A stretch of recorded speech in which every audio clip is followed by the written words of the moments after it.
I've got this sound in my ear, the greats, you know, Wes Montgomery and Kenny Burrell and Joe Pass and Johnny Smith and Tal Farlow and on and on and on. You know, one thing that all of these guitar players had in common, all the greats have had in common, is a unique sound, but a big, fat, warm tone.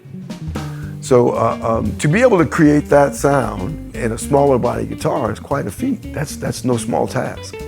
And we've done that.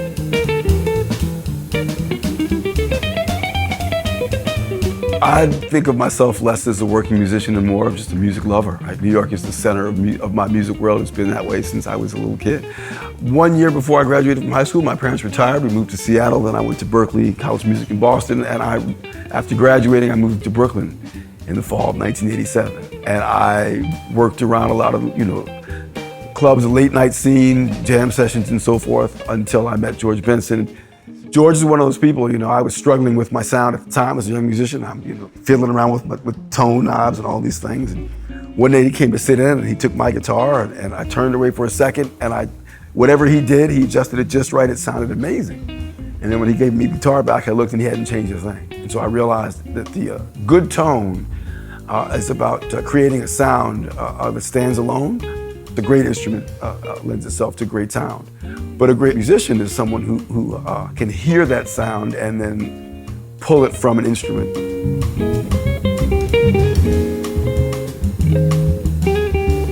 So when I think about what inspired me to start working on the design for the Soho, I needed a guitar that had a pointed and focused tone, the ability to cut through a crowded soundscape and soar on top of a track or in a band, and also to be warm and broad in a way that I could play it as a solo instrument.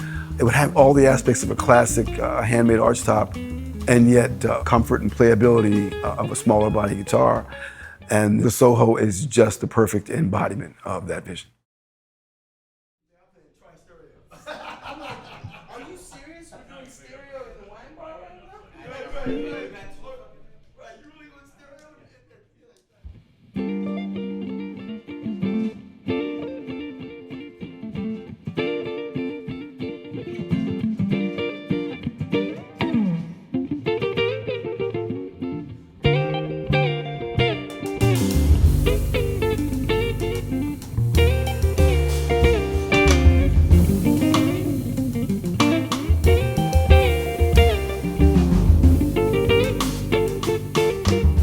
So there are a few things right off the bat that set the Soho apart. First is the feel, the shape of the body and the weight distribution, the balance between the head and the body. It fits perfectly. The ease of playing a guitar the size of the Soho is amazing. And to maintain the integrity of the archtop and the hollow body sound, it doesn't have a center block. It's got a bridge post. And so the top resonates like a larger body guitar. You can get that sound when you want it. It's a win-win. It's easy to carry, less trouble when you're traveling, and you can get a wide variety of sounds that maybe a larger body guitar wouldn't necessarily afford you.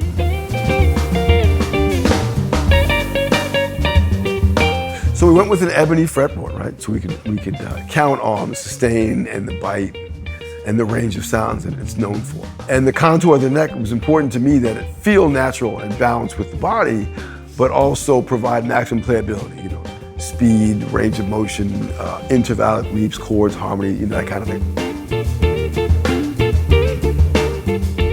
A great guitar like this is only 75% of the equation, right? You gotta have a great pickup.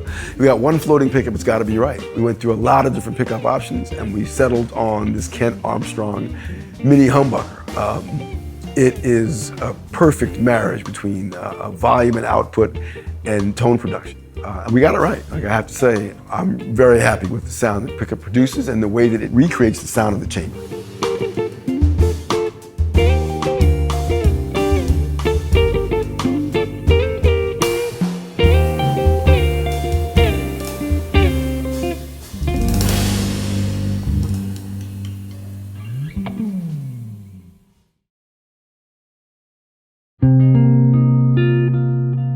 I was recording a trio album with Jeff Watson, Bob Hurst, and I brought the guitar into the studio for the first time, recording with the instrument. And I think I was a little unsure of, how we would do together.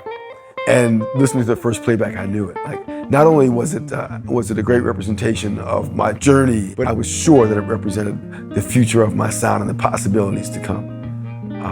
And so I knew from that moment we had done it right. The guitar is just gorgeous. You see it, the color and the finish and the combination of woods and the pickup, the pick guard. There's this thing where this guy's name in the top, and a little gold thing. That's perfect touch. I don't know who that guy is, but he's.